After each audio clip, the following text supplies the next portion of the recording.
Secretary Blinken, have you ever visited any of the 15 Pacific Island nation states? I have, yes. They're wonderful people, aren't they? I would agree. And they have well-placed pride in their countries, do they not? They do. Today's hearing, a masterclass in blunt diplomacy. Senator John Kennedy faced Secretary Blinken with rare clarity and conviction. The focus: Pacific Island nations, their sovereignty, and U.S. respect. Kennedy demanded action, accountability, and a lasting U.S. presence in the Pacific. Kennedy opened by asking Blinken if he'd ever visited any of the 15 Pacific Island nations. Blinken said yes. Kennedy pressed, "Aren't they proud, independent countries?" Then his point: they're not just dots from a plane window. Kennedy made it clear, these island nations matter. Can we agree that these 15 independent Pacific Island nation states are just that? They're independent countries. They're not just dots that some world leaders see out of their plane windows when they are traveling to meetings elsewhere? That is correct. Kennedy raised the stakes, pointing to China's growing presence in the Pacific. And can we agree that that China is making a concerted effort to try to bring these independent countries within the ambit of the Communist Party of China? We can. Kennedy pressed, "Shouldn't we show respect by appointing a permanent Senate-confirmed ambassador?"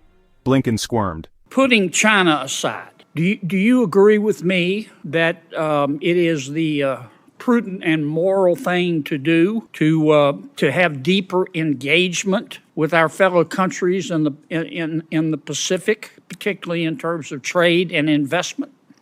Very much so, Senator, yes. Would you support showing the 15 Pacific Island nation states the respect and dignity that they deserve by creating an ambassadorship just for these 15 Pacific Island nation states to be appointed by the President of the United States and confirmed by the United States Senate?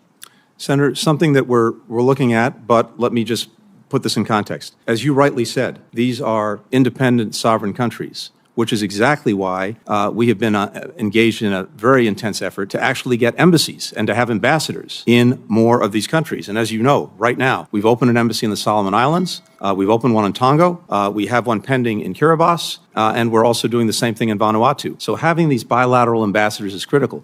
But Kennedy wasn't having it. He cut through the red tape, reminding Blinken that envoys aren't permanent or Senate-confirmed. A future president can just wipe them out. As you also know, President Biden... Mr. Secretary, can I interrupt you? Yeah, please. I'm really sorry, but we have limited time. Please. And I have followed the efforts of the Biden administration in this regard. But what I'm talking about is appointing and not relying on other envoys or ambassadors. I'm talking about creating a new ambassadorship for the 15 Pacific Island nation states appointed by the President and confirmed by the Senate, who would spend her or his time traveling to all of the island states, talking about trade, investment, and listening. So, Senator, I'd say two things to that. One, I think it is important that we continue to engage these countries independently, given their independent sovereign status. But to your point, and I agree, this is important, we have appointed a senior envoy to the Pacific Islands Forum. This is the main body, as you know, that brings all of these islands together. Kennedy asked, if these countries matter, why not make the commitment binding? We appointed someone who's a deeply experienced ambassador. But it's not created in law, is it, Mr. Secretary? It's not. It's an appointment by the Secretary of State. Okay. That's correct. So a new president could come in and say, we don't want to do this anymore. That's correct. Could she or he not? That is correct. Why not embed it in law? Blinken had to admit, yeah, the envoy isn't a permanent post. And when Kennedy revealed his bill to create a permanent ambassadorship, Blinken just said he'd look at it. So a new president could come in and say, we don't want to do this anymore. That's correct. Could she or he not? That is correct. What I'm talking about, if the Pacific Island countries are so important, and I think they are, and I think I've heard you say they are, let me ask you again, would you support creating an ambassador-level status? I don't care what you call it, but it would be an ambassador-level status appointed by the president and confirmed by the United States Senate. What's wrong with that? I would just say, Senator, that first, the senior envoy that we have, who is a former ambassador to several of these countries, in effect, fulfills that that function.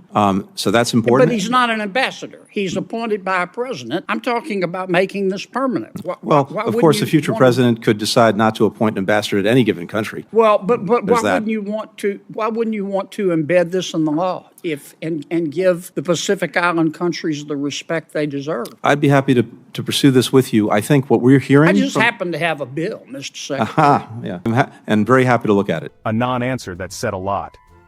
This wasn't about partisan grandstanding, it was about basic diplomatic respect, recognizing small nations as equal players. Kennedy called out performative gestures, pushed for legal permanence, and made the moral case: these nations aren't pawns, they're partners. If you believe in real commitment, not just symbolism, smash that subscribe button.